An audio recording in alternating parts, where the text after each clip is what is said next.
We created a demon. Posted by you/EmmaGemma3333. Ghosts, demons, lost souls. Not much is known about these. There's nothing definitive. They're nothing more than an unsolved mystery. A mystery many are desperate to solve. And while I don't have all the answers, I do have a theory. Demons can be created. Not summoned. Created. To explain this, I need to go back to a little over a decade ago.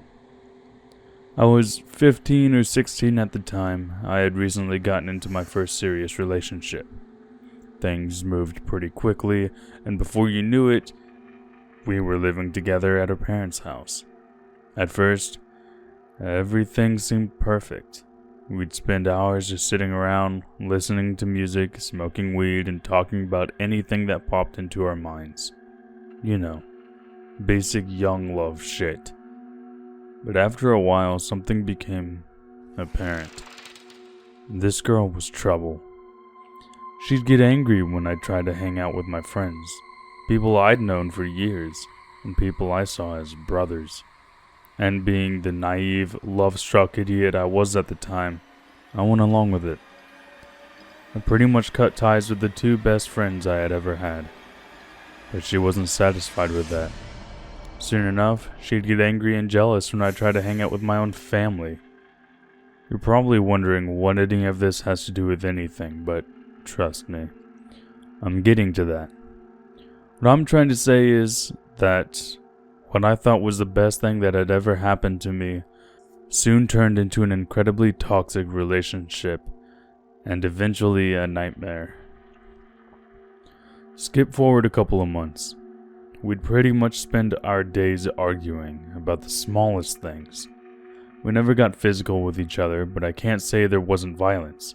We'd yell, throw things, threaten to leave each other, that sort of stuff. Like I said, toxic. Now skip forward a couple more months. This is when things started to get weird. We lived on a dirt road, about 10 miles from the nearest city. Not many neighbors, and the ones that were around pretty much kept to themselves. So we were pretty isolated. We had one of those big shed type things in the backyard, the ones they build with doors and windows, to kind of have the appearance of a small house. Being the rebellious teenagers we were, that's where we'd spend most of our time, as far away from the adults as we could get. We absolutely loved it, until strange things began to happen. This night started off pretty normal. We ate dinner inside with the family, talked for a bit, then headed out to our paradise. When we opened the back door, we noticed the light in our shed was on. We were sure we'd turned it off. We didn't worry too much about it, as we could both be pretty forgetful at times. So we entered and did as we always did. Hung out for a few hours before bed. We eventually made our way back into the house, making sure we turned the light off on the way out. The following day, as we headed out, we noticed something off. Well, on, actually. But I think you get what I mean. We had one of these electric keyboards in the shed. One of those things you get as a gift. Your interests change, and you never touch it again. It had the preset tracks you could use to sort of play along to. As we were walking through the backyard, we heard this strange sound. As we got closer to the shed, we realized that this is where the sound was coming from. It was the keyboard. The keyboard that hadn't been used in months. It was playing one of my beat tracks, but it wasn't the normal track you'd hear. Instead, some weird distorted sound was coming from the speakers. A sound I can best describe as some alien creature being tortured. Not the best description, but if you'd heard the sound, you'd understand. Filled with hesitation, I entered the shed to investigate, to try and see what could be causing this. Upon entering, I immediately noticed that the keyboard isn't plugged in. So I checked to see if there are batteries in it, but discovered the slot empty. Unable to figure out what's causing this, and with this bizarre, terrifyingly annoying sound blaring through my head, I picked the keyboard up from its stand and slammed it on the ground. This didn't appear to harm the keyboard itself, but the sound had finally stopped. Now able to hear my thoughts, I began to try to figure out what could have caused this. I don't know much about electronics, or the way they work at least, but the only conclusion I had come to was maybe a wiring problem had caused the keyboard to act strange. However, it hadn't been plugged in for months. There couldn't possibly still be power running through its veins, so we debunked that and decided to just go back inside. That night, I lay awake in bed, trying to come to some logical conclusion. Something that would explain what had happened. But I couldn't. There wasn't a reason. There was no logical explanation. Still, my mind raced with every possibility. Eventually, I gave up, rolled over, and tried my best to forget about the strange occurrence. I finally got to sleep around 2 a.m., but that sleep was short-lived. I woke around 3:30. I'm not exactly sure what woke me up, but as I opened my eyes, everything felt strange. Not like a dream, but the room itself, the air, the atmosphere. It was all off. I can't explain the feeling, but it was incredibly unsettling and unlike anything I'd ever felt. Suddenly, as I'm laying there, I feel a slight pressure at the end of the bed near my feet. I thought maybe it was my cat hopping up, but I looked down and saw nothing. Instantly, my mind goes back to what had happened in the shed that night before. Terror fills me, coursing through my veins like a virus. I wish I could say it ended there, that I drifted off back to sleep, or that it was just a dream. Unfortunately, it was only the beginning. As I lie there, paralyzed by fear and worry, the pressure begins to move up the bed, first to my knees, and then further and further, until I felt it on both sides of my chest. My mind raced. What was happening? Was I imagining this? If I'm not, what did this thing want? I closed my eyes tightly, somehow believing this would protect me from whatever it was that had crawled on top of me. At this point, I started to hear breathing.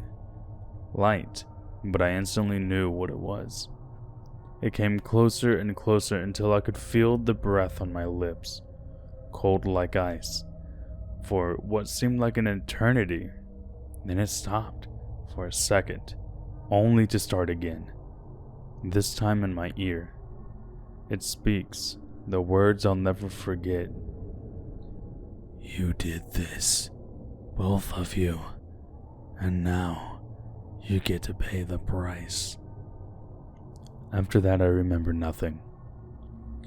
I woke up the next morning. For a brief moment, it was like any other day. I thought of what I'd make for breakfast, taking my dog for a walk, conversating with my then girlfriend's parents. Then I remembered the event that occurred in the shed, the invisible force that had terrified me to the point of paralysis. Although I knew what had happened, I had hoped it was all just some extremely vivid dream. But upon going into the bathroom to brush my teeth, I looked in the mirror, and something caught my eye. On my neck, a rash, red, reaching across my throat. Upon further inspection, though, I realized it was no mere rash. This was a handprint on my neck. I don't understand. I had been confronted by whatever this was last night, but I don't remember it ever touching me. As I returned to my bedroom to tell my girlfriend what I had discovered, I hear talking coming from the room. When I opened the door, I found her standing beside the bed, mumbling something under her breath. Babe? Are you okay?" I asked, though I got no response from her. I stepped closer to try to snap her out of whatever daze she was in. As I walked up to her, I now realized what she was saying. "You did this," over and over again, blankly staring through me as though I wasn't even there. I grabbed her by the shoulders to try and shake her out of this, and it worked. Finally, she snapped out of it, her eyes meeting mine with deep confusion. "Hey, babe," she said. "Is everything okay?" I sat her down and explained to her what I had just seen, and asked her if she remembered any of it, and why she had said those things. She remembered nothing. The next few days went on with nothing I considered strange happening, definitely nothing compared to that night and morning. But that normality was short-lived. She began acting strange. She had become incredibly depressed, something her and I were all too familiar with. But this was different. She'd stay in bed all day, she wouldn't eat, shower, she wouldn't leave the room, she would barely speak. And when she did, it was all mumbles. On her face, that blank stare I had seen when walking back in from the bathroom that morning. No matter what I did, she remained this empty shell. Overall, our relationship was shit. But still, I hated seeing her like this. And eventually I couldn't do it anymore. I began sleeping on the living room couch and spending most of my days outside, either sitting on the porch or walking. I check in from time to time to make sure she was okay, if that's what you want to call it. But day after day, it was the same. She'd eat a little every day after her father threatened to send her to a mental institution, just enough to keep her sustained. Barely. But everything else stayed the same. She wouldn't speak, wouldn't watch TV or play video games like she'd normally do. She'd just sit there. One morning, after about 2 weeks of sleeping on the couch, I awoke to her standing over me. "Hey, can we talk?" I was startled, but this was the first time she had spoken to me in weeks. So I accepted. Yeah, sure," I said. "Mind if I come in the room?" I asked. She nodded, took me by my hand, and led me to our room. We talked for a while. She told me she had been in a dark place, but that she was okay now. She even apologized to me and begged me not to make her sleep alone. And I, being the empath that I am, succumbed. The rest of the day was great. I'd even say amazing. Probably the best day we had in the 3 years we were together. We talked, laughed. I felt like we were getting to know each other all over again. A new beginning, I thought. A chance to fix all that had gone wrong. That night we sat with the family for dinner for the first time in what felt like a lifetime. Everyone seemed overjoyed that she was finally herself again, and at this point, I'd completely forgotten about everything that had happened over the past few weeks. It felt perfect, like everything would be okay. After dinner, we headed to our room. We talked and cuddled for a while before finally drifting off to sleep. And that night, again around 3:30 a.m., I awoke. Again, feeling this pressure on each side of my chest. Hesitantly, I opened my eyes. To my surprise, instead of seeing nothing like I had expected, I saw her. My girlfriend, arms next to my chest, face only inches from mine. Before I could open my mouth to ask her what she was doing, she firmly placed her hand over my mouth. She came in even closer, her eyes glowing a bright red. "You did this," she whispered. "And now you get to pay the price." Frozen, I saw her other hand lift from beside me. In it, a huge hunting knife we had bought at a flea market a few months back. My eyes widened. I tried to move, tried to speak, but nothing came out. She raised the knife to my throat and repeated the words, "You did this," before running the freshly sharpened knife across my throat. She never broke eye contact, never blinked, just stared into my eyes, watching with pleasure while the blood poured from my throat. I tried to scream, I tried to call for help, but it was pointless. No one could hear me. I was dying, bleeding to death while the girl that once meant everything to me watched. A slight smile on her face. Finally, She stood and walked out of the room, leaving me to my fate. As I struggled to breathe, cold sweeping to my body like a winter chill, I managed to get to my feet. For a second, at least. I fell to the ground though, almost instantly. Unintentionally grabbing the lamp from my bedside table as I fell, I hit the floor and so did the lamp, shattering into 100 pieces. I tried to get to my feet once again, holding my left hand to my throat, trying to preserve whatever blood still remained in my body. It was no use. I fell again, and again, and again, until finally everything went black. The cold gone, my fear gone with it.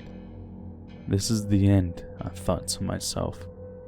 And that's the last thing I remember. I woke up the next day in a hospital. Beside me, my girlfriend's mother sat. "How are you feeling?" she asked me in a concerned tone. "Where am I?" I asked. "What happened? Where?" "You're in the hospital," she interrupted. "Sarah attacked you last night, but luckily we got you here when we did."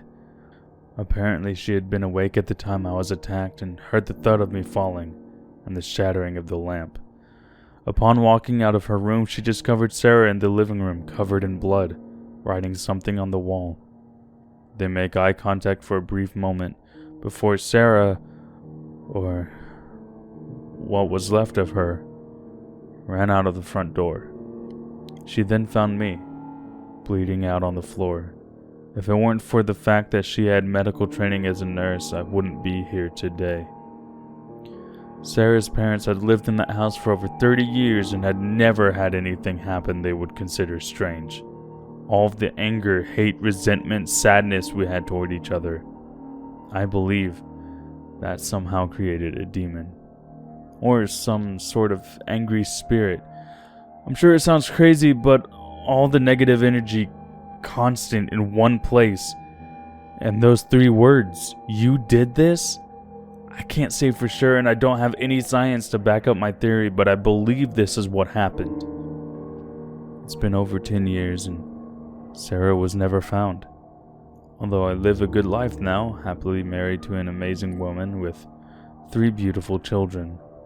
That night, those events, they still haunt me. Every night in my dreams, I relived the nightmare that was once my life. Seeing her face over mine, feeling the blade running across my throat, the blood gushing from my body. This is my curse.